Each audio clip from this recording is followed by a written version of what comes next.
अध्यात्म प्रेमी, भगवत भक्ती प्रेमी सुहृदजन हो.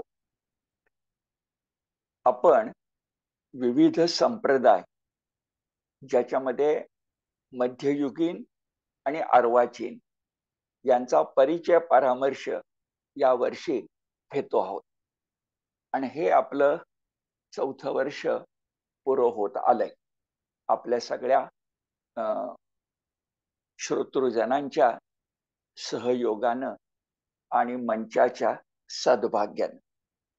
आत्ताच कोल्हटकर मॅडम यांनी उल्लेख केल्याप्रमाणे काहीसा आगळा वेगळा अशा प्रकारचा संप्रदाय हा माझ्याकडं परिचय परामर्शासाठी आलाय आणि तो म्हणजे लोकदैवतीय. चटकन आपल्याला अशा प्रकारचा काही संप्रदाय असतो का असा प्रश्न पडेल. पण आपण ग्रामीण भागामध्ये यात्रा जत्रांच्या मध्ये जर सामील झालो तर त्या ठिकाणी नेहमीच्या आपल्या वैदिक देवदेवतांच्या पेक्षा, पौराणिक देवदेवतांच्या पेक्षा वेगळ्याच अशा लोकदेवांची, त्या लोकदैवतांची पूजा चाललेली दिसते. पूजा करणारी ती सगळी ग्रामीण जीवनातली माणसं अत्यंत अलोट श्रद्धेनं त्या आपल्या लोकदेवांची पूजा करीत असतात. त्या सगळ्या लोकदेवांना अंतिमतः आपल्या वारकरी संप्रदायानं पतित पावन, सगुण निर्गुणात्मक देवादिदेव जो पांडुरंग श्री विठ्ठल त्या सागरामध्ये विलीन केलेला आहे. पण आत्ताच्या प्रमाणे सगळ्या नद्या सागरात गेल्यानंतर विलीन होतात, पण तोपर्यंत त्या नद्यांचं अस्तित्व असतंच. तशा पद्धतीनं आजही आपल्या खेडोपाडी लोकदेव आणि लोकदैवतांची अस्तित्व रूप पूजा चालू असते. त्यात चूक काहीही नाही. सगळ्या नद्या मिळून अखेर गंगा नदीला आणि गंगा नदी अखेर बंगालच्या उपसागराला विलीन होते. आपण सगळ्यांनाच पूज्य मानतो. त्याच पद्धतीनं श्री विठ्ठल हा जर सागर असेल, अभंग सिंधू असेल, तर त्याच्यामध्ये विलीन होणारे हे आपल्या महाराष्ट्रातले, प्राधान्यानं महाराष्ट्रातले लोकदेव आहेत, लोकदैवत आहेत.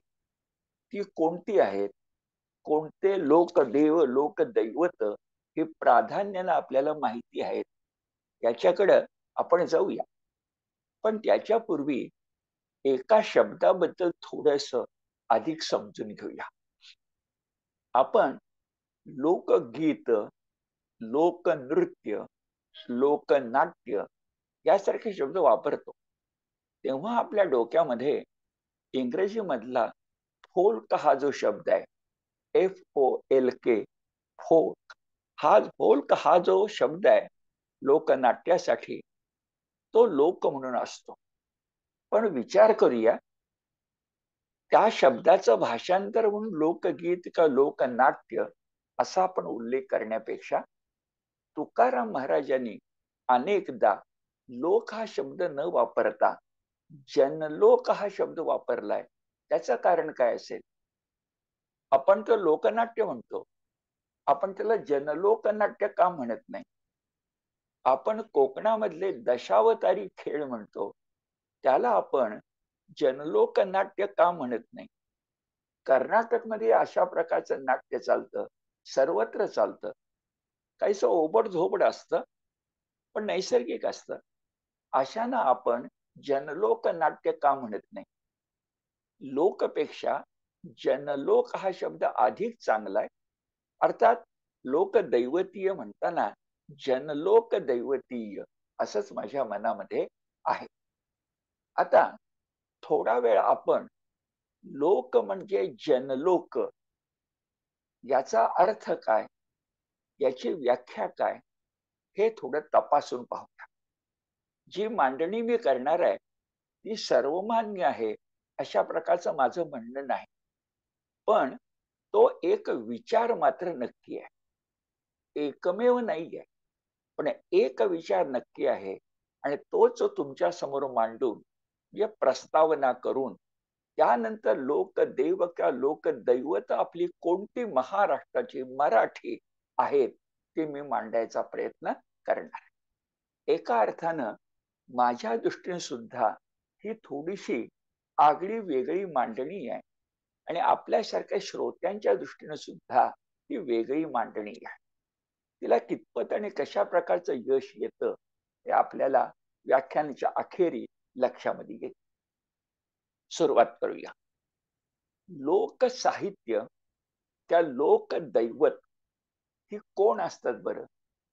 तर माझ्या मते लोकसाहित्य आणि लोकदैवत म्हणजे लोकसंस्कृतीची अपत्य असतात. अपत्य असतात. आणि लोक म्हणजे कोण असतात? तर लोक म्हणजे जनलोक असतात. आता जनलोक असं तुकारामानं म्हणताना किंवा आपल्याला म्हणताना काय म्हणायचंय? तर लोक किंवा जनलोक म्हणजे त्या त्या भूप्रदेशातला सर्वसामान्य माणूस. त्या त्या भूप्रदेशातला सर्वसामान्य माणूस. तो नागर असण्यापेक्षा ग्रामीण असण्याची अधिक शक्यता आहे. तो निसर्ग सृष्टीशी म्हणजे झाडा पेडांशी, भूमीशी, अशा अवघ्या निसर्ग सृष्टीशी एखाद्या माऊलीचं लेकरू असावं तशा प्रकारच्या जिव्हाळ्यानं जवळीक सांगणार आहे. हा जनलोक 3 मजली ती मालिके धवळ आरे ज्ञानेश्वरीतला शब्द अशा महालामध्ये राहत नाही, तर तो सर्वसामान्य झोपडीमध्ये राहत. याचं बलस्थान कोणतं असतं? तर मला विशेष गोष्ट नमूद करायची आहे. या जनलोकामध्ये कौटुंबिक व्यवस्था आणि कौटुंबिक व्यवस्थेतली नाती गोती यांची वीण पक्की असते. अगदी घट्ट असते, एकजीव असते. ती मुख्यतः एकत्र कुटुंब पद्धतीशी आणि कृषी जीवनाशी संबंधित असल्यानं असेल, पण तिच्यामध्ये शहरी किंवा नागर जीवनासारखी त्या नात्या गोत्यामध्ये वीण विस्कटलेली नसते, उसवलेली नसते, औपचारिक नसते. उलट त्या नात्या गोत्यातली त्या रीतीभातीतली वीण तिचं महत्व हे जैविक असतं, अंतरीच्या उमाळ्याचं असतं. ते दिखाऊ नसतं, वरवरचं नसतं, कृत्रिम नसतं, तर ते आंतरिक आणि सजीव असतं. भूमीतून अंकुर जसा लसलसून वर यावा तसा या नात्या गोत्यातला कृतज्ञतेचा अंकुर, आपलेपणाचा अंकुर हा लसलसत वर येतो असं लक्षामध्ये. आता मग हा जो जनलोक आहे याला मी सर्वसामान्य माणूस म्हणतो, पण चर्चेसाठी गरज म्हणून आपण जरा 2 वेगळे शब्द वापरूया का? आपण म्हणूया जनलोक नव्हे ते अभिजन. जनलोक नव्हे ते अभिजन. आणि अभिजन नव्हे त्यांना आपण सामान्यपणे बहुजन शब्द वापरतो, पण मी तो वापरत नाहीये.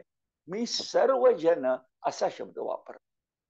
अभिजन हे कोणत्याही समाजामध्ये मोजके असतात, मर्यादित असतात आणि जे सर्वजन असतात त्यांची संख्या मोठी असते, त्याला लोक किंवा जनलोक असं म्हणतात. हा समाज भरपूर ग्रंथ संपदा वाचलेला नसतो, पण हा सर्वजन समाज बहुश्रुत नक्की असतो. त्यानं अनेक ग्रंथ ऐकलेले असतात.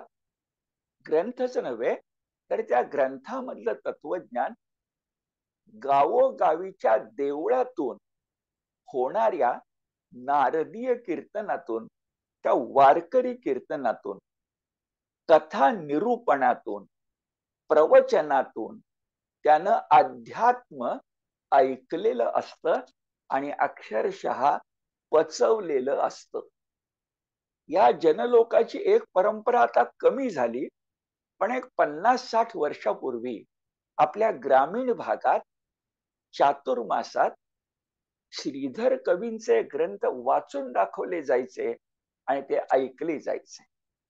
मग रामविजय असेल, हरिविजय असेल, पांडव प्रताप असेल, ते ऐकून ऐकून हा जो सर्वजन बहुजन जनलोक आहे त्याचे कान तयार झाले असायचे नव्हे, त्याच्या मनामध्ये सुद्धा रामायण आणि महाभारत आणि त्यातली तत्व ही ठसलेली असायची. अवघ्या भारतीय संस्कृतीचा मूल कंद काय आहे, काय भारतीय संस्कृती सांगू इच्छिते, याचा गाभा या जनलोकाला पक्का माहिती असायचा. आणि दुधात साखर पडावी त्याप्रमाणे या जनलोकानं अनुभव श्रीमंती मिळवली असायची. अनेक उन्हाळे पावसाळे त्यानं पाहिलेले असायचे, अनेक टक्के टोणपे त्यानं अनुभवलेले असायचे. आणि याच्यातून बघा, या जनलोकाला एक उपजत शहाणपण, एक आंतरिक समंजसपणा, संकटाशी झुंजण्याची शक्ती, संधीची वाट पाहणं म्हणजे प्रतीक्षा आणि तितिक्षा, ही त्याच्या रक्तातूनच आलेली असायची. आणि असा जनलोक, असा लोक, असा सर्वसामान्य माणूस जे निर्माण करतो ते लोक साहित्य असतं. आणि त्या लोक साहित्यातून प्रकट होणारा त्यांचा लोकदेव असतो.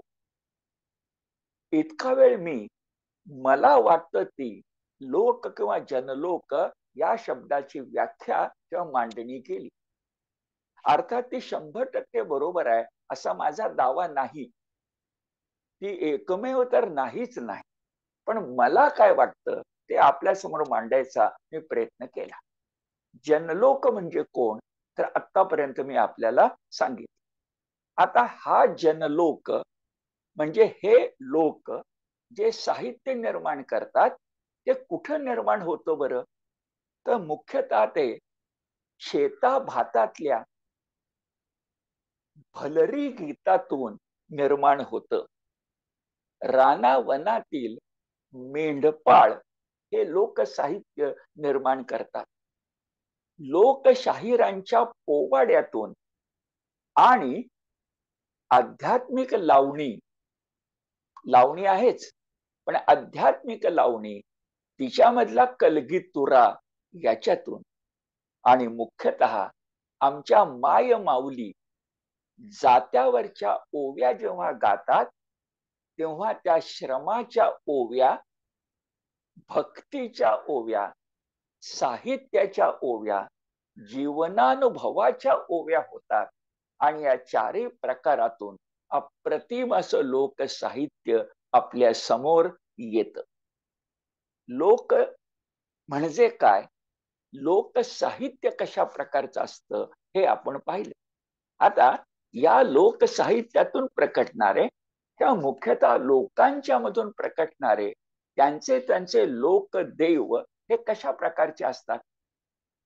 लोकदेव म्हणा किंवा लोकदैवत म्हणा, त्यांचा काही संप्रदाय असतो का, त्या संप्रदायामध्ये आम्हाला महाराष्ट्रातले लोकदेव दिसतात का, तर ते मी आपणासमोर मांडायचा प्रयत्न करणार आहे. पण ही लोकदैवत, हे लोकदेव कसे असतात, कसे निर्माण होतात, तर हा जनलोक जसं स्वतःचं लोकसाहित्य निर्माण करतो तसंच तो स्वतःचे लोकदेव सुद्धा निर्माण करतो. त्याच्या आडी अडचणीच्या प्रसंगी त्याला मानसिक आधार देणारी जी कोणी देवता त्याला भावते तिला तो नाव देतो. आणि त्या नैसर्गिक अवस्थेमध्ये अगदी निसर्गाच्या सहवासामध्ये काहीशा ओबडधोबड पण उत्कट श्रद्धेतून जी दैवत निर्माण होतात ती लोकदैवत. प्रसंगी त्यांच्यामध्ये वळण वाकणं असतात. प्रसंगी या लोकगंगेचे चित्र विचित्र प्रवाहही असतात. पण त्याच्यातून निर्माण होणारे लोकदेव मात्र जनलोकांच्या उत्कट श्रद्धेचे प्रतीक प्रतिमा अशा स्वरूपात असतात. पुन्हा या लोकदेवांचे गुणगान करणारे भक्तही असतात. लोकसाहित्य गाणारे असे शाहीर भाटही असतात. आणि म्हणून त्या देवतेचा महिमा हा सर्वत्र पसरतो. त्यांनाच आपण लोकगायक त्या लोककथाकार असं म्हणतो. यांची प्रज्ञा प्रतिभा अगदी आगळी वेगळी असते. तिला नागरी स्पर्श नसतो. तर रानावनातून वाहणारा एखादा झुळझुळणारा झरा असावा. अगदी स्वतंत्र, नैसर्गिक, मोकळा ढाकळा, बेबंद तशा प्रकारच्या लोकशाहिरांची, लोकगायांची प्रवृत्ती, प्रकृती आणि साहित्य निर्मिती असते. मात्र प्रसंगी आपल्याला ती बेबंद वाटली तर ती बेबंद नसते. तिला उदात्त लोकनीतीची चौकट असते, कोंदण असतं. किंवा असं म्हणा, एक वेळ ती चौकटीच्या बाहेरची वाटते. पण भारतीय संस्कृतीने जे 4 पुरुषार्थ सांगितलेत त्या पुरुषार्थांना मात्र ती कधी ओलांडत नाही. तिच्यात अर्थ काम जरूर असतं, पण तिच्याच बरोबर तिच्या धर्म आणि मोक्षाची आंतरिक जाणीव असते. आणि म्हणून मग या सगळ्या विवेचनाच्या आधारे आज आपला संदर्भ लोकदैवत किंवा लोकदेव याचा आहे. म्हणून मी लोकदेव याची व्याख्या करतो. ती व्याख्या अशी: लोकदेव म्हणजे निखळ, निरागस, नैसर्गिक, श्रद्धा संस्कृतीनं घडवलेली निसर्ग शिल्पे होत. काय म्हणतोय बघा, लोकदेव म्हणजे निखळ, निरागस, नैसर्गिक, श्रद्धा संस्कृतीनं घडवलेली निसर्ग शिल्पे होत. लोक संस्कृतीचे पायिक असे जनलोक या लोकदेवांना आपले आदर्श मानतात, अभिमान बिंदू मानतात. आणि हे लोकदेव जनलोकांच्या आयुष्यामध्ये सात्विकतेचे नंदादीप पेटते ठेवतात. असा हा त्रिवेणी संगम आहे. जनलोक, त्यांचं साहित्य आणि त्यांचे लोकदेव. आता हे जे मी म्हटलं, याला संस्कृती संशोधक, अत्यंत प्रख्यात संस्कृती संशोधक म्हणजे डॉक्टर राचिम ढेरे यांच्या एका पुस्तकातला एक संदर्भ मला द्यावासा वाटतो. त्या जनलोकांची श्रद्धा, निष्ठा, आस्था प्रचंड असते. किंबहुना श्रद्धा ही गोष्ट आणि मुख्यतः ग्रामीण जीवनामध्ये जगणारी, जन्मणारी, जोपासली गेलेली श्रद्धा ही गोष्ट कशी असते. तर डॉक्टर राचिम ढेरे यांचं एक गाजलेलं पुस्तक आहे. त्या पुस्तकाचं नाव आहे लोकदैवतांचे विश्व. लोकदैवतांचे विश्व. त्याचा काही आधार मी घेणार आहे. पण त्या पुस्तकाच्या प्रस्तावनेत त्यांनी श्रद्धा, लोकश्रद्धा याबद्दल एकीकडे काव्यात्मक आणि एकीकडे संशोधन शुद्ध अशी जी वाक्य लिहिली आहेत त्याचा अक्षरशः मला मोह पडतो. आणि म्हणून ती वाक्य मी तुम्हाला वाचूनच दाखवतो. डॉक्टर राचिम ढेरे म्हणतात, श्रद्धा ही माणसाच्या जीवनातील मोठी शक्ती आहे. श्रद्धा ही माणसाच्या जीवनातील मोठी शक्ती आहे. या श्रद्धेच्या बैठकीवरच मानवी जीवनातलं सारं मंगल उभं आहे. श्रद्धेशिवाय माणसाच्या जीवनाला ओसाड वाळवंटाचं रूप प्राप्त होईल. आणि श्रद्धा काय घडवते? डॉक्टर ढेरे म्हणतात, या श्रद्धेपोटीच आपण लेणी खोदली, मंदिरे उभारली, मूर्ती घडवल्या, तीर्थकुंडे बांधली, दीपमाळा निर्माण केल्या आणि कितीतरी प्रकारच्या वस्तूंची आणि वास्तूंची निर्मिती केली. शब्द बघा, मंदिर, लेणी, मूर्ती, तीर्थकुंड, दीपमाळा, वस्तू आणि वास्तू, ही श्रद्धा. आणि मला म्हणायचंय, नागरी जीवनापेक्षा ग्रामीण भागातली श्रद्धा काही थोडीशी आगळी वेगळी असते, अधिक उत्कट असते, अधिक कौटुंबिक असते, अधिक निसर्गाला जवळ असते, मनापासून उत्कट बोलणारी असते, कृत्रिमतेचा स्पर्श नसतो, अंतरीचा उमाळा किंवा तुकोबांच्या भाषेमध्ये सांगायचं तर जातिवंत झरा जसा उमाळून वर यावा तसं हे लोकसाहित्य, हे लोकदेव असतात. आपण बरीच तात्विक चर्चा केली, तिच्यावर आपण विचार करा, अशा प्रकारचं आवाहन मी करेन. आता पुढं मुख्य मुद्दा असा की महाराष्ट्रातले जे आपले लोकदेव आहेत ते किती आहेत? तर मी काही सांगणार आहे, 7 आहेत. 7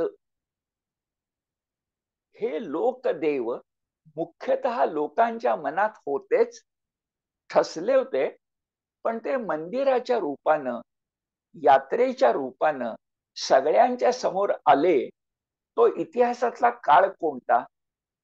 तर तो इतिहासातला काळ देवगिरीकर यादवांचा आहे.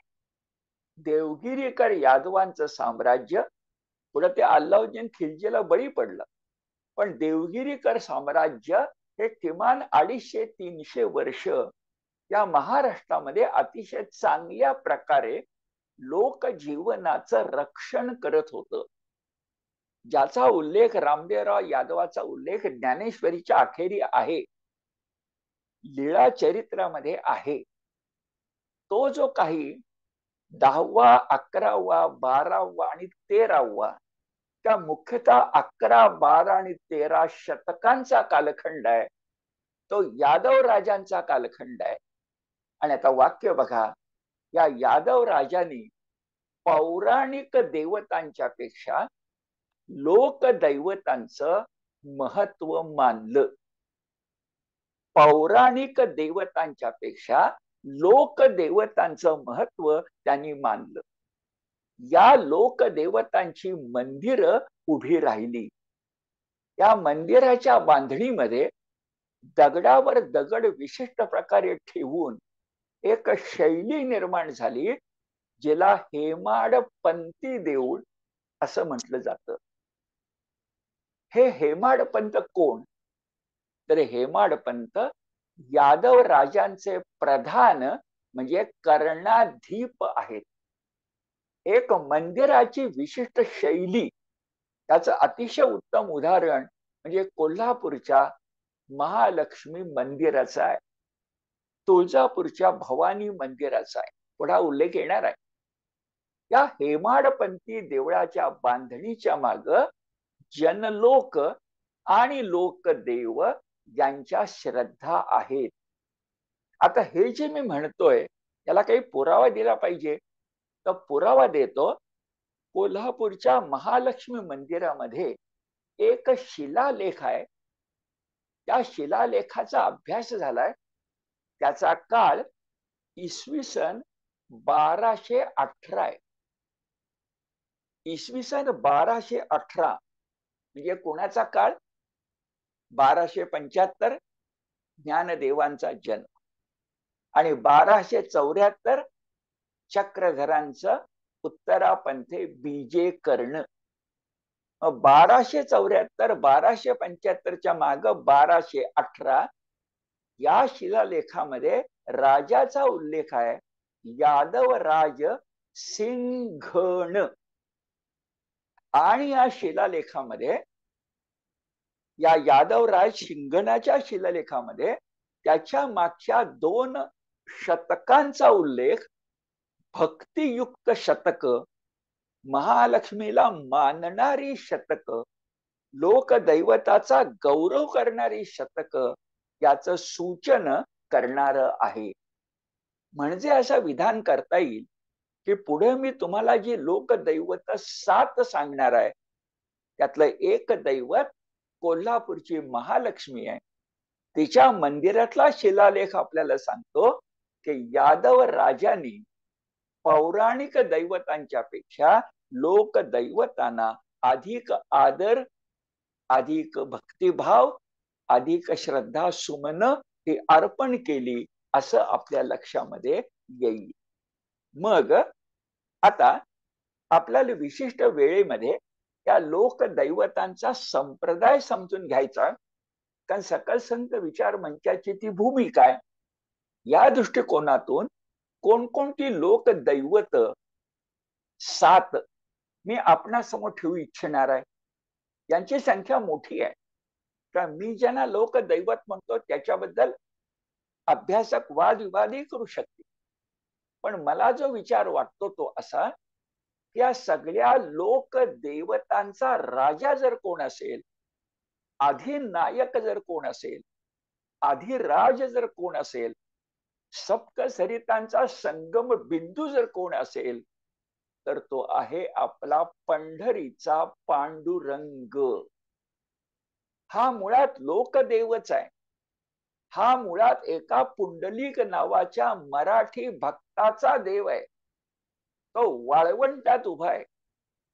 त्याचं मंदिर नंतर बांधलं गेलंय.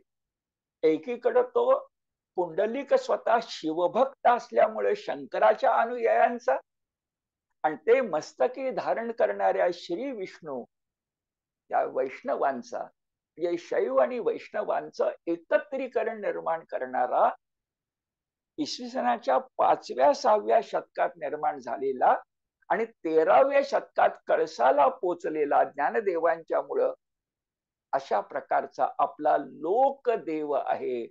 त्याचं नाव पंढरीचा पांडुरंग.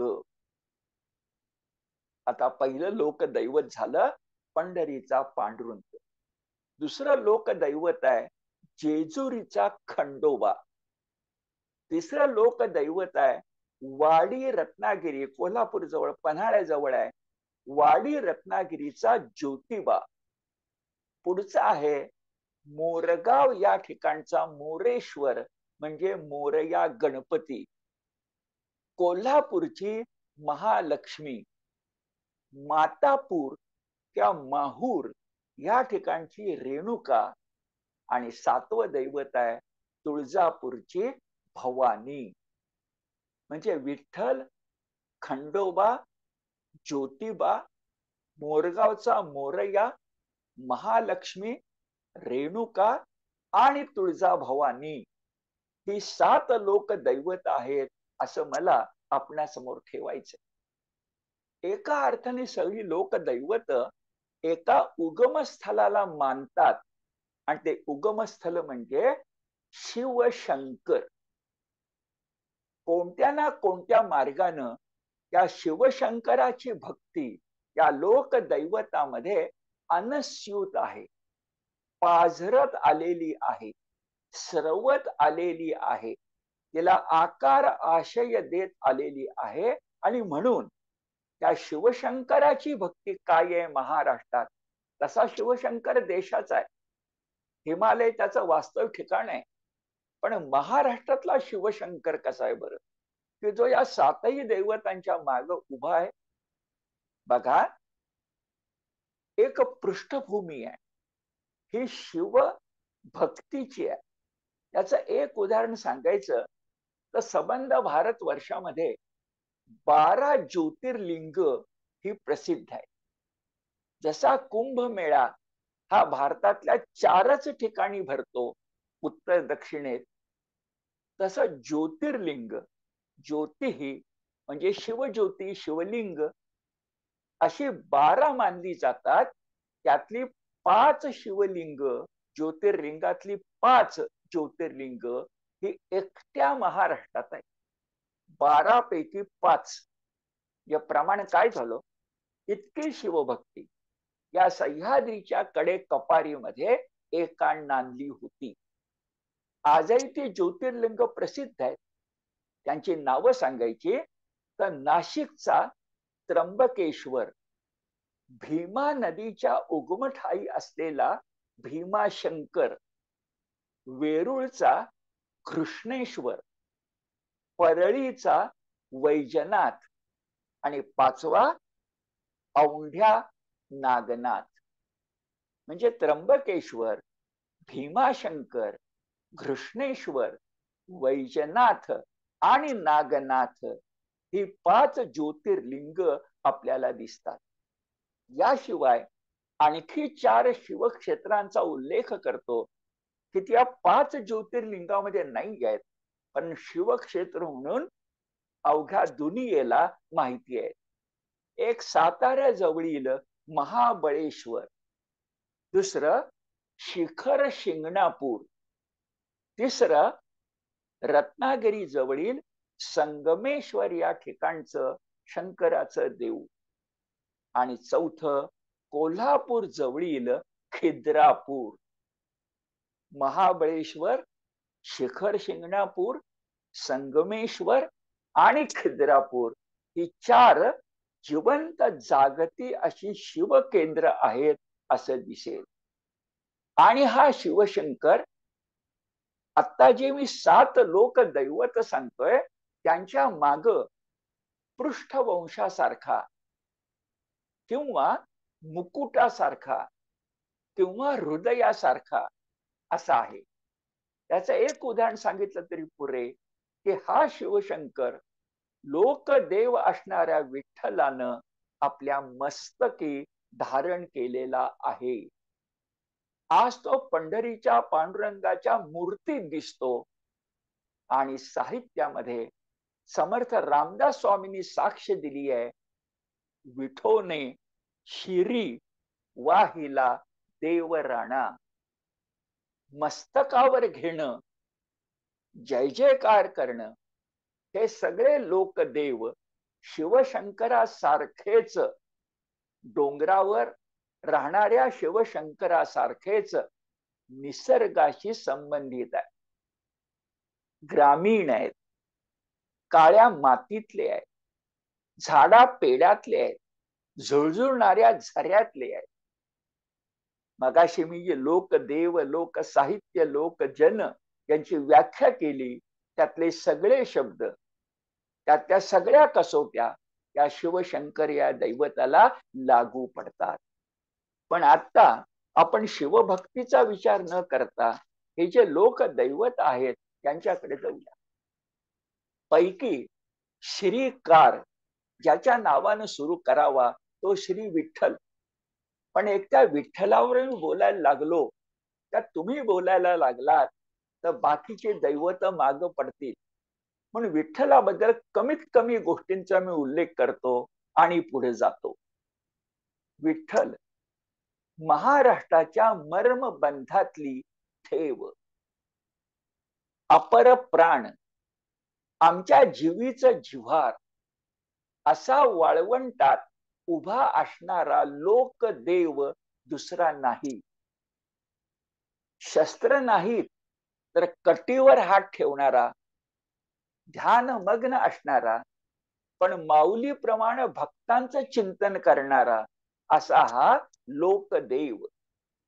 हा लोकदेव असा आहे की जे नाव विष्णू सहस्रनामामध्ये नाही.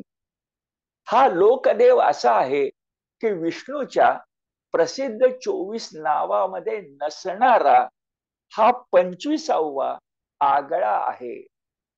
हा लोकदेव एकट्या महाराष्ट्राचा नाही तर शेजारच्या कर्नाटकचा आहे. हा लोकदेव कानडा म्हणजे गूढ आहे, आणि दुसरीकडं पुरंदरदासांचाही आहे. हम्पी विजयनगर या ठिकाणी राहून आलेला हा आमचा लोकदेव आहे, श्री विठ्ठल. या विठ्ठलाबद्दल, लोकदेवाच्या निर्मितीबद्दल 2 कथा या प्रसृत आहेत.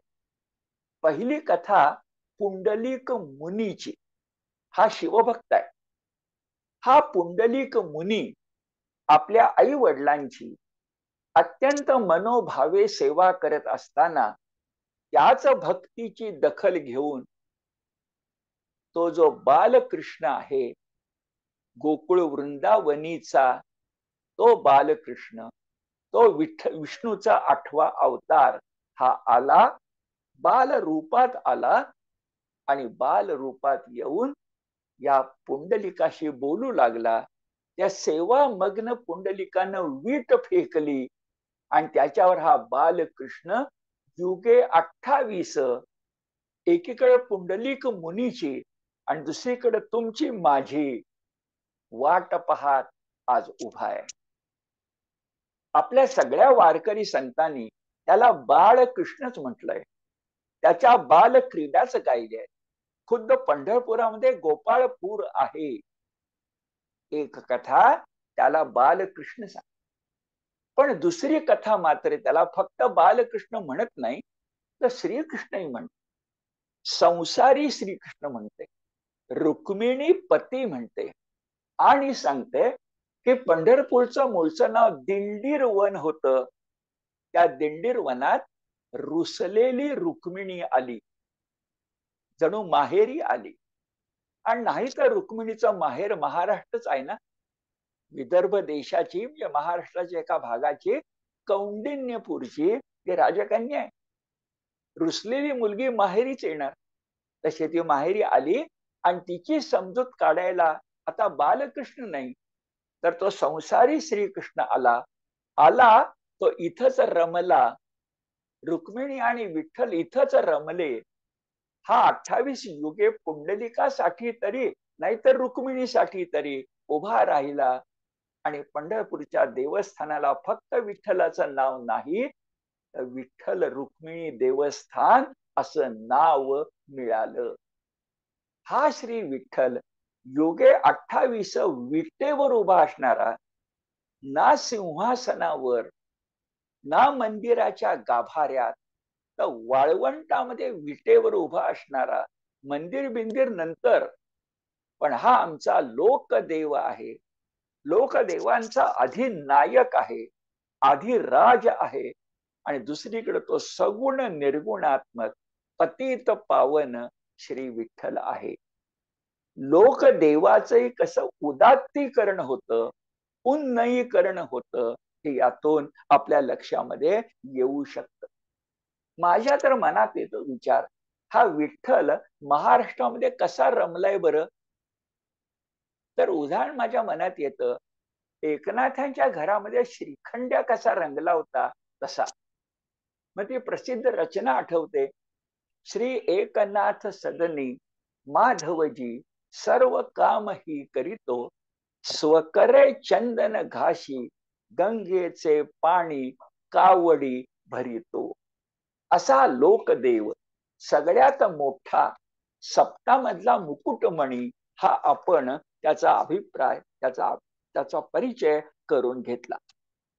याच्यानंतर दुसरा लोकदेव आहे तो म्हणजे श्री गणेश, शिवशंकराचा पुत्र. हा मुख्यतः मोरगावचा मोरेश्वर आहे. त्याची उपासना करणारा एक महान गणेश भक्त शिवपूर्व काळामध्ये काही शतक आधी झाला आणि त्याचं नाव आहे मोरया गोसावी. त्याला गणेश या लोकदेवाचं दर्शन, जो गणेश शिव परिवारातला आहे, शिवाचा संबंध कसा बघा, शिव परिवारातला आहे, त्या मोरेश्वराची भक्ती त्याने इतकी केली की आपल्याकडं आता गणपती बरोबर या मोरेश्वर म्हणजे मोरया गोसावींचं नाव हे जोडलं गेलं. जयघोषातच मुळी भक्त आणि भगवंत एकत्र आले आणि आपण म्हणायला लागलो, मंगलमूर्ती मोरया, मंगलमूर्ती मोरया. हे मोरया गोसावी नंतर चिंचवड या ठिकाणी राहिले. तिथंच त्यांची संजीवन समाधी आहे आणि त्यांच्या रहिवासाच्या वाड्याचं नाव मंगलमूर्ती वाडा आहे.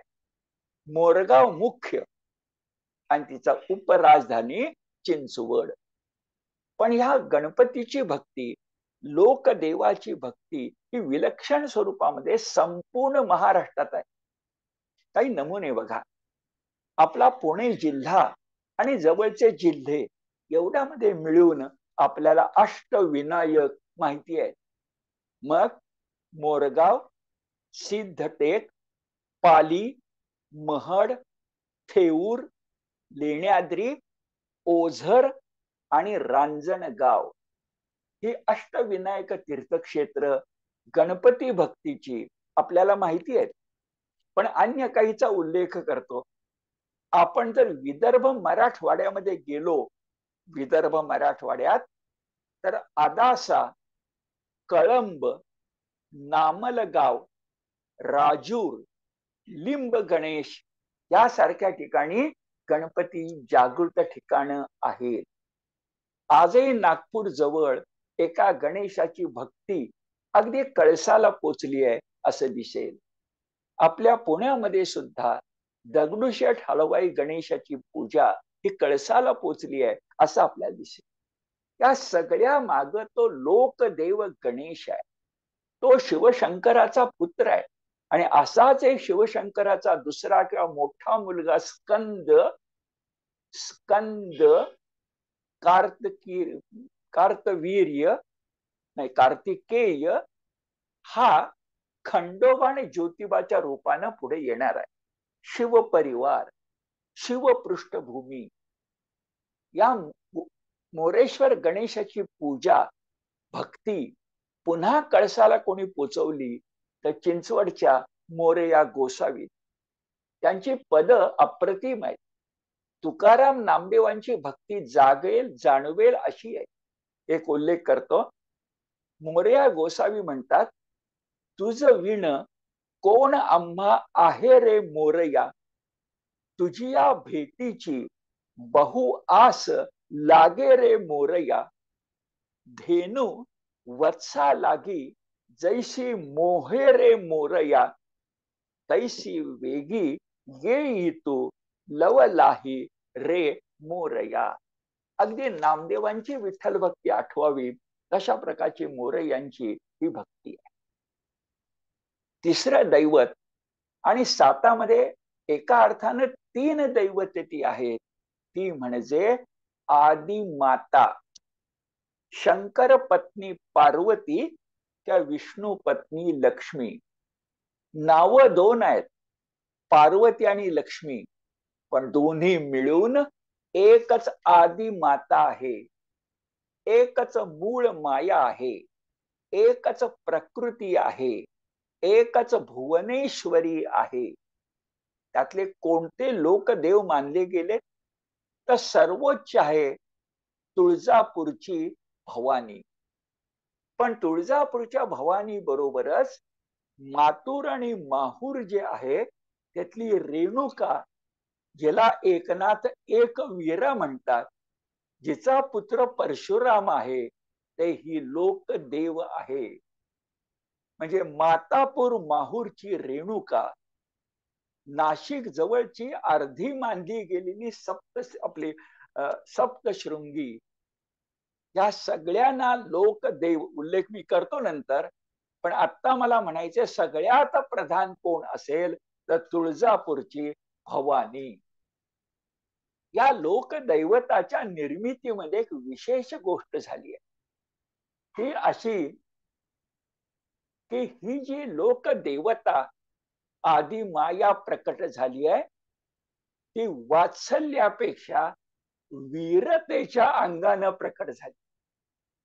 वात्सल्यापेक्षा वीरतेच्या अंगानं प्रकट झाली आहे. दुष्ट दुर्जनांचा संहार करण्यासाठी प्रकट झाली. मग कोल्हापूरची महालक्ष्मी कोल्हासुराला मारणारी असेल, माहूरची रेणुका परशुराम या आपल्या पुत्राकडून सहस्रार्जुनाला शिक्षा देणारी असेल. तुळजापूरची भवानी तर आपल्या शिवछत्रपतींची, जिची स्थापना त्यांनी मुद्दाम प्रतापगडावर केली, ती वीर रत्नाचीच आई आहे. 3.5 पीठापैकी रेणुका, महालक्ष्मी, जगदंबा आणि आता म्हटल्याप्रमाणे ही तुळजा भवानी, पुन्हा सांगतो, हे लोकदेव वीरतेच्या अंगाने प्रकट झालेत. कारण गीतेत म्हटल्याप्रमाणे आई जर रागावली, यदा यदाही धर्मस्य, जर तिनं अभिवचन पुरं केलं तर ते पुरुषापेक्षा अधिक शक्तियुक्त असतं, यात कोणत्याही प्रकारची शंका नाही. अर्थात एक गोष्ट खरी की ही शक्ती आहे आणि ती अद्वैत वेदांताशी संगम पावलेली आहे. ती द्वैती नाही आहे, ती अद्वैती आहे.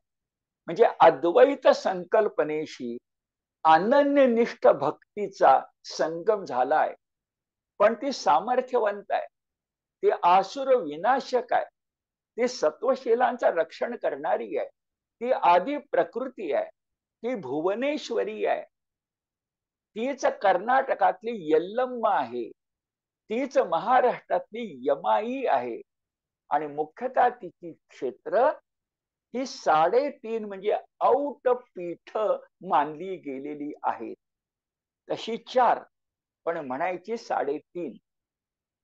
विचार करूया, हा 3.5 शब्द का आलाय बरं? हा 3.5 शब्द प्रणव ओंकारापासून आलाय. परमेश्वराची स्वाक्षरी, विभूती योगातली विभूती, तो जो ओम आहे, त्या ओम मध्ये 3.5 मात्रा आहेत अशी आपली समजूत आहे. औट असा जुन्या काळचा शब्द आहे. आपण पाढे पाठ करत होतो, त्यामध्ये औटकी पण असायची. औट म्हणजे 3.5. ही 3.5 पीठ म्हणजेच तुळजापूरची भवानी, कोल्हापूरची महालक्ष्मी, मातापूर माहूरची रेणुका, नाशिक जवळची सप्तशृंगी.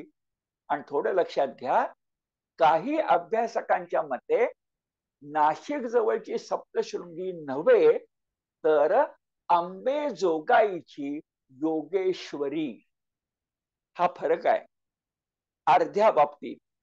पण औट, माता, लोकदेवता, लोकदैवत हे आपल्या समोर येत. मी इतरांच्या बद्दल न बोलता मुख्यतः तुळजापूरच्या भवानी बद्दल, त्या लोकदैवताबद्दल आपल्या संतांनी काय म्हटलंय हे थोडक्यात आपल्या समोर ठेवतो. आपले जे लोकनाथ एकनाथ आहेत, त्यांची कुलदेवता ही रेणुका आहे. ते तिला एकवीरा म्हणतात. अगदी नाथ भागवताच्या प्रारंभी गणेश वंदनानंतर तिला वंदन करतात. त्यांचे शब्द असे अगदी भारुडातले सुद्धा, नमो आदि माया भगवती, नमो लोकदेव आहे, नमो आदि माया भगवती, अनादि सिद्ध मूल प्रकृती, अनादि सिद्ध मूल प्रकृती, महालक्ष्मी, त्रिजगती, बया दार उघड, बया दार उघड.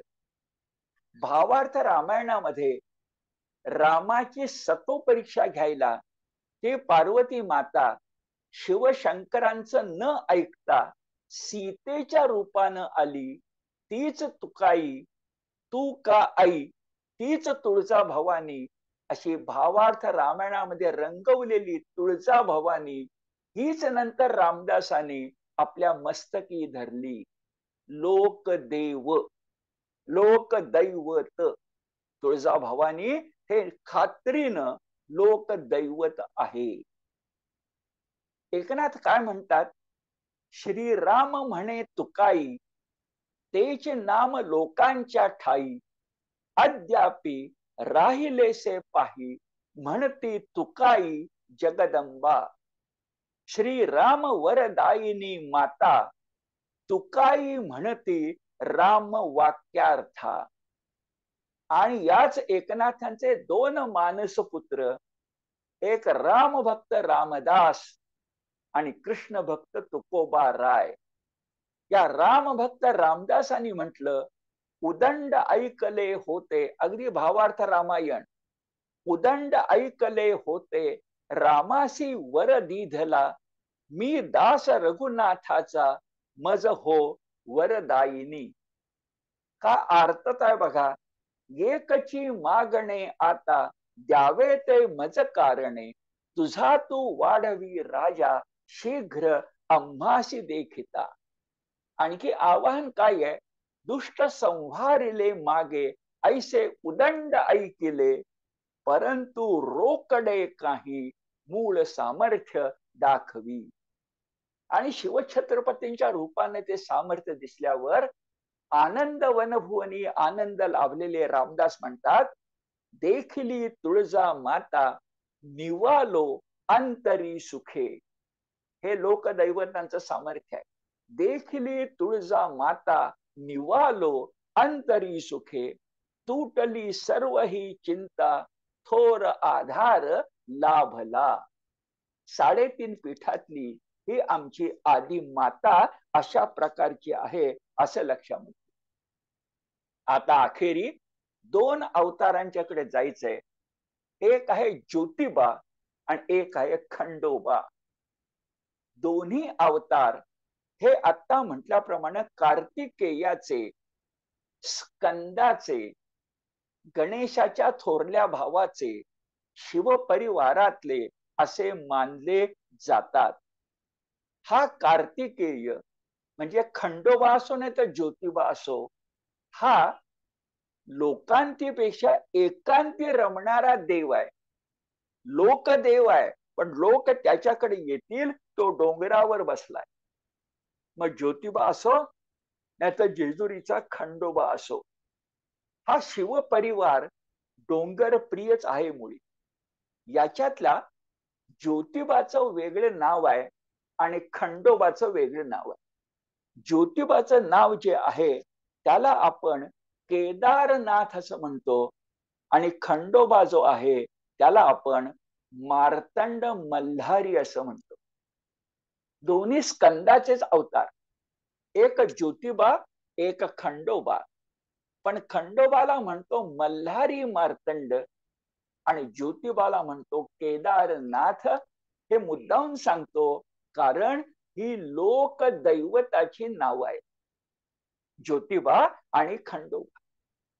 माझ्या भाग्यानं हा जो ज्योतिबा आहे वाडी रत्नागिरीचा, त्याच्या खाली जे वारणानगर म्हणून गाव आहे, पन्हाळ आणि ज्योतिबा दोघांच्या कुशीत, त्या ठिकाणी शिक्षक म्हणून, प्राध्यापक प्राचार्य म्हणून 40 वर्ष राहायचा अनुभव मला मिळाला. आणि म्हणून आज लोक दैवतातल्या ज्योतिबाबद्दल बोलताना वक्ता म्हणून माझ्या मनामध्ये एक वेगळ्या प्रकारची विलक्षण भावना दाटते, ती आपल्या समोर मांडतो. हा ज्योतिबा कसा आहे बरं? तर याला म्हणतात केदारनाथ. श्रद्धा अशी की हिमालयातला केदारनाथ जो आहे तोच आला. कुणाबरोबर आला? आदी माया भगवती बरोबर आला. कोल्हासुराचा वध करायला आला, तिचा सेनापती म्हणून आला.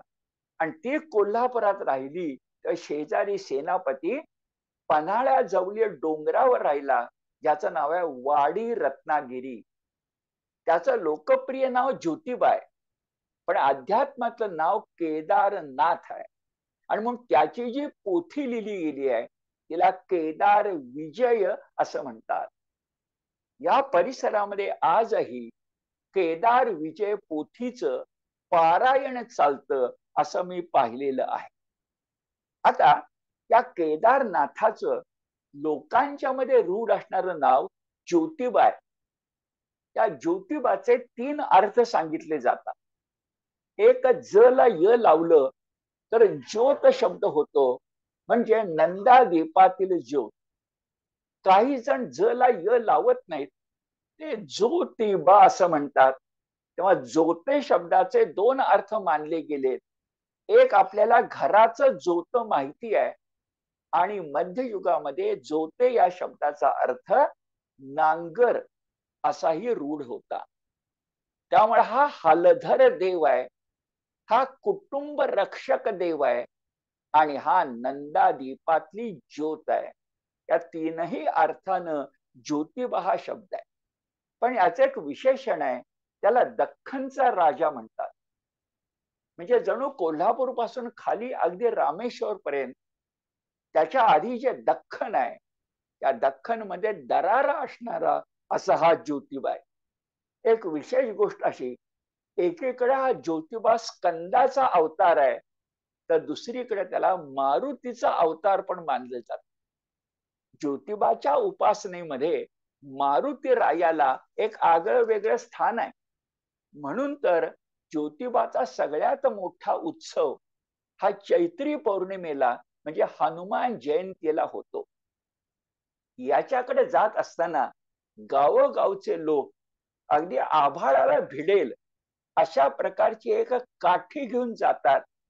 त्याला शकुनाची काठी, जे ग्रामीण भाषेत सासन काठी असं म्हणतात.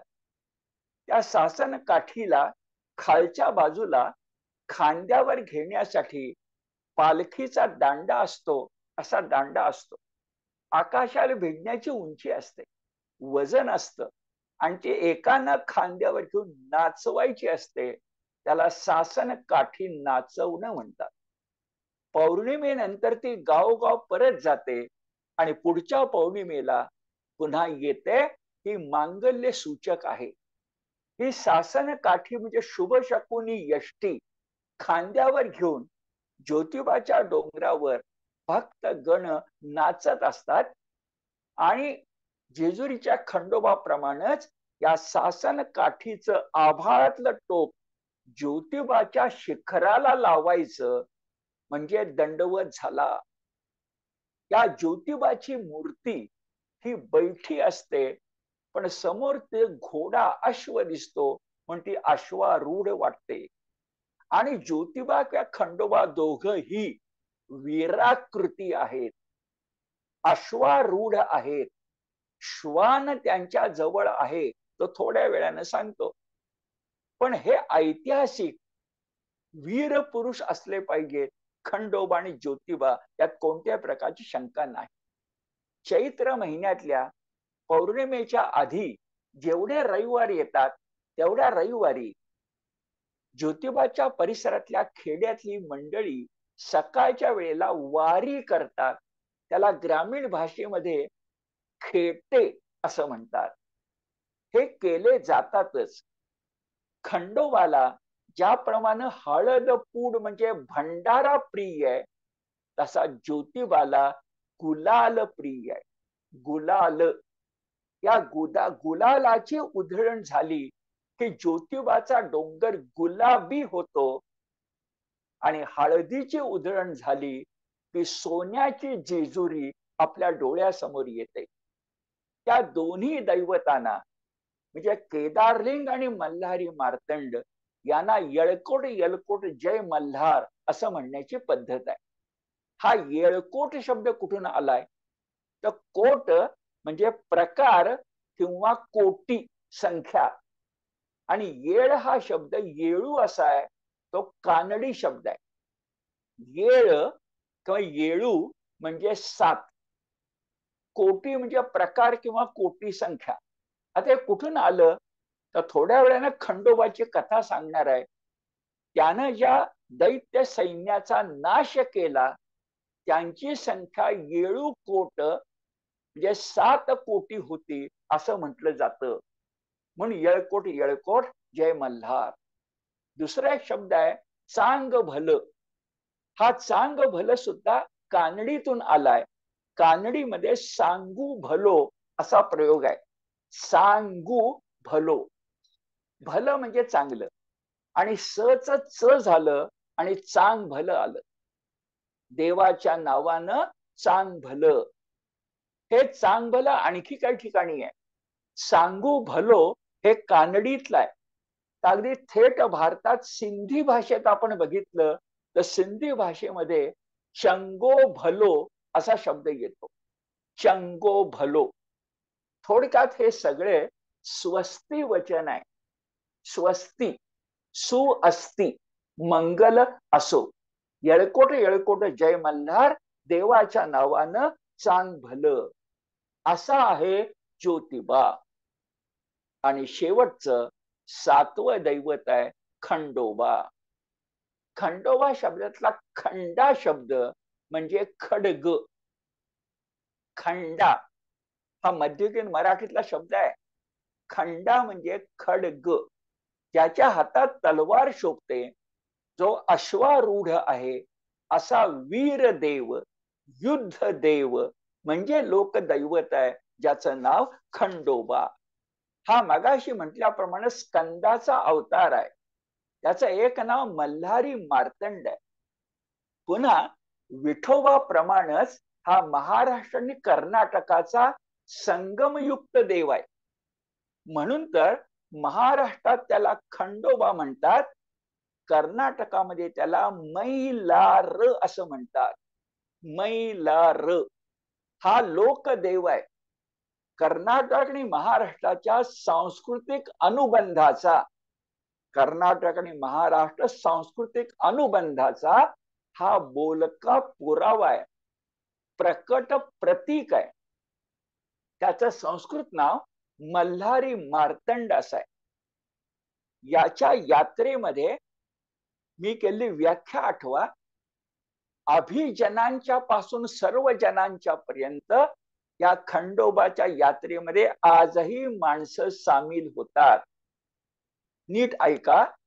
अभिजनांचीही कुलदेवता, अभिजनांचीही कुलदेवता खंडोबाच आहे. आणि बहुजन किंवा सर्व जनांची कुलदेवता खंडोबाच आहे. पुढे मी त्याचा उल्लेख करतो. पण त्याची यात्रा जत्रा म्हणजे समतेचं आणि समरसतेचं लोकदैवताच्या अंगाने झालं अप्रतिम उदाहरण आहे. याचा जो संस्कृत ग्रंथ आहे, दोन्ही ठिकाणी प्रसिद्ध आहे, महाराष्ट्र आणि कर्नाटक. त्याचं नाव आहे मल्लारी.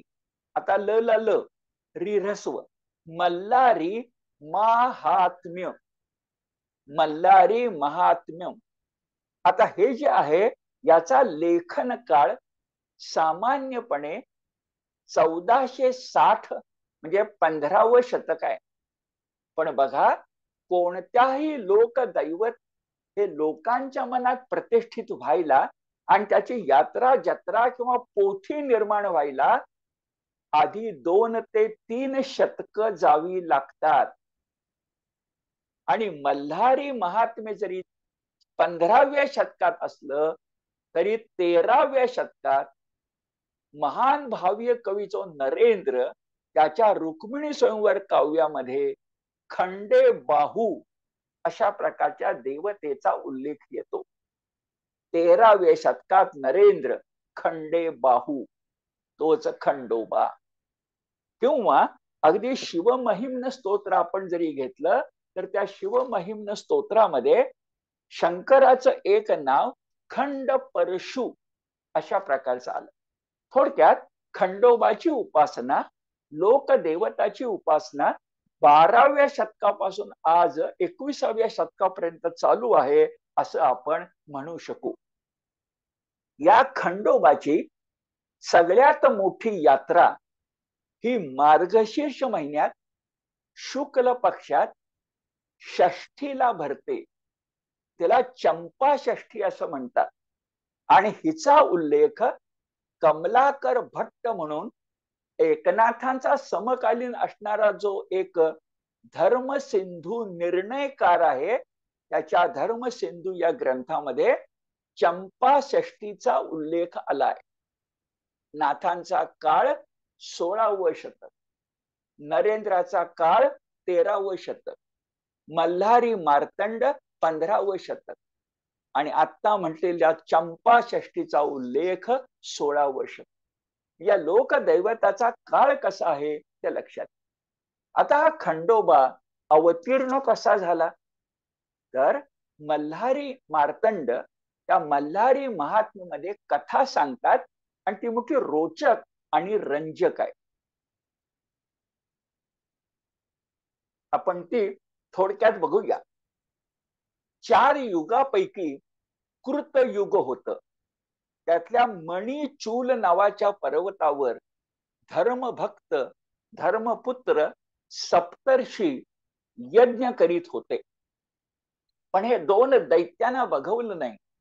एकाचं नाव मणी आसुर आणि एकाचं नाव मल्लासुर. हे भाऊ भाऊ आहेत, मणी आणि मल्ल. त्या दुष्ट दैत्यांनी यज्ञावर हल्ला केला, यज्ञ उद्ध्वस्त केले, गोमातांना त्रास दिला, ऋषी पत्नींची विटंबना केली. तेव्हा हे सप्तर्षी शोकाकुल झाले आणि देवांचा देव जो महादेव त्याला शरण गेले आणि त्राही माम अशी प्रार्थना केली. हे सगळं ऐकून तो उदार हृदयी भोळा शिवशंकर अत्यंत संतापला आणि ज्या पद्धतीनं मगाशी मी म्हटलं की आदी माया वात्सल्य नाही तर वीरतेच्या अंगाने प्रकट होते, तसाच आमचा भोळा शंकर आता वीरतेच्या अंगाने प्रकट झाला आणि त्यानं मल्हारी मार्तंडाचं रूप घेतलं. मल्हारी शब्दात त्या मल्ल राक्षसाचं नाव आहे आणि मार्तंड म्हणजे सूर्यनारायण. हा मल्हारी मार्तंड दिसत कसा होता? पोथीत वर्णन आहे.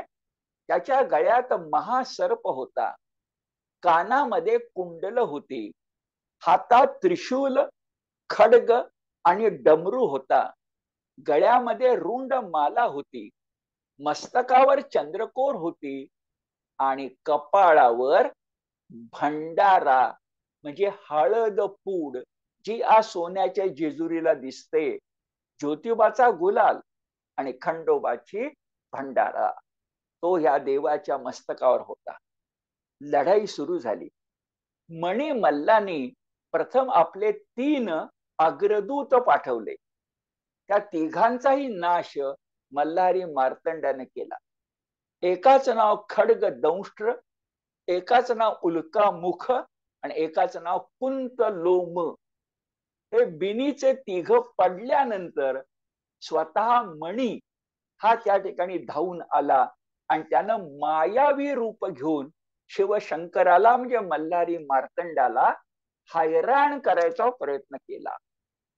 पण शंकरापुढं शिवशंकरापुढं कुणाची मात्रा चालणार?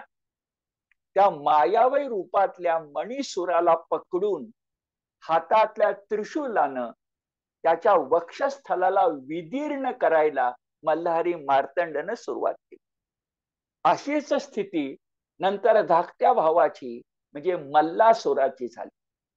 दोघांची छाती विदीर्ण झाल्यानंतर ते शिवशंकराला शरण आले आणि असुर असून सुद्धा शिवशंकराकडे अभय मागायला लागले, कारण तो बिचारा दीन दयाळू आणि भोळा आहे. आणि त्यांनी मागणी काय केली?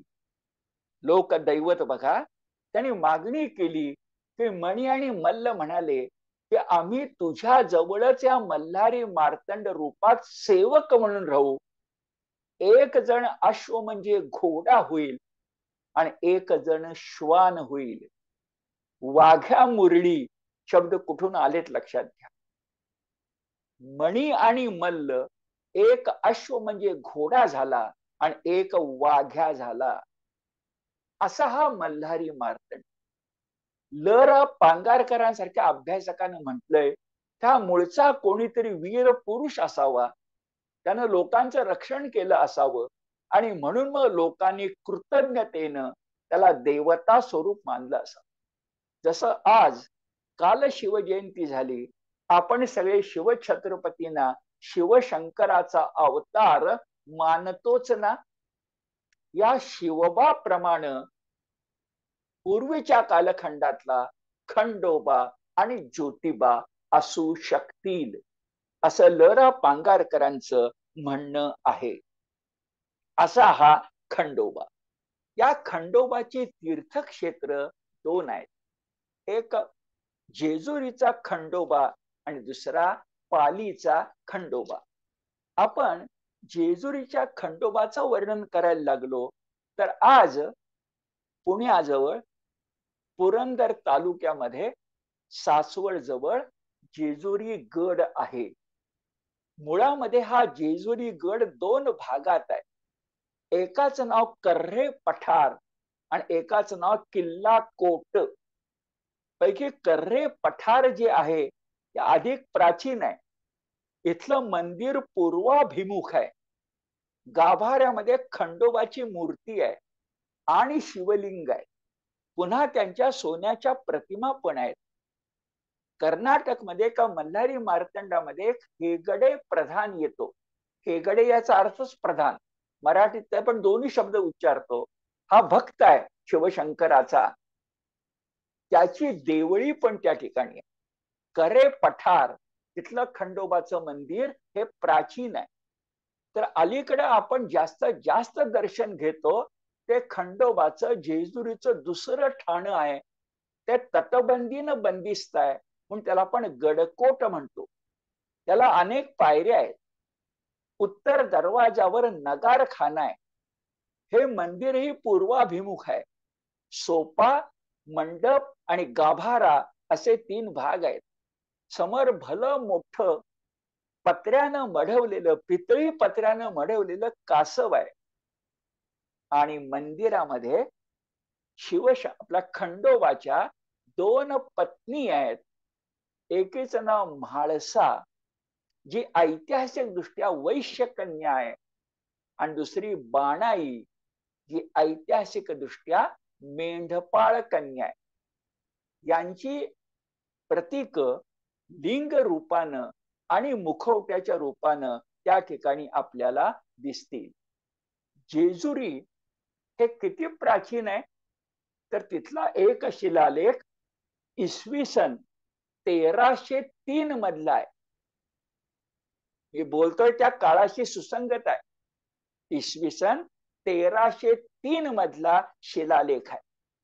हा खंडोबा पेशवाई मधल्या शिंदे होळकरांच्या पैकी होळकरांचं कुलदैवत आहे.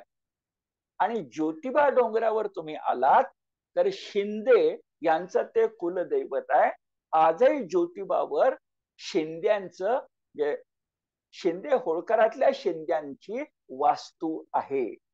असं म्हणूया की थोरल्या बाजीराव पेशव्यांच्या बरोबर ज्या शिंदे होळकरांनी दिल्लीपर्यंत धडक मारली त्यांची कुलदैवत ज्योतिबा आणि खंडोबा अशी आहेत. पेशवाईतले अनेक सरदार आणि स्वतः पेशवे या जेजुरीच्या खंडोबाचे भक्त होते. खरं खोटं ठरवायचं असेल तर दिव्य केलं जायचं ते खंडोबा समोर. खंडोबा म्हणजे शंकराचा अवतार. शंकराला बेल आणि दवणा प्रिय आहे. याच्यातून शंकराचं बेल आणि खंडोबाचा भंडारा एकत्र आला. आणि शपथ घ्यायची असेल तर बेल भंडारा हा शब्द प्रयोग मराठीमध्ये रूढ झाला. असंच एक ठिकाण पाली. जेजुरी अधिक मोठं, पाली तुलनेनं यात्रा कमी भरणार अशा प्रकारचं. पण तिथली यात्रा सुद्धा पालीची मोठी आहे. पाली हे कोल्हापूर कडे जाणाऱ्या सातारा कोल्हापूर रस्त्यावर अतीत नावाचं जे गाव आहे तिथून नैऋत्येला 5 मैलावर जोड गाव आहे पाली राजापूर. नदी आहे तारळी. एक कथा बघा, पालाई नावाची कोणी गवळण होती शिवशंकराची भक्त. तिच्यासाठी जेजुरीचा खंडोबा पुण्याजवळचा हा कराड तालुक्यामध्ये आला. तो आहे जेजुरीचा आलेला पालीचा खंडोबा. चंपाषष्ठी, सोमवती अमावास्या या जेजुरी प्रमाणेच आहेत. पण पालीचं वैशिष्ट्य असं की पौष महिन्यातल्या शुद्ध चतुर्दशीला आणि दसऱ्याला इथं मोठ्या यात्रा भरतात.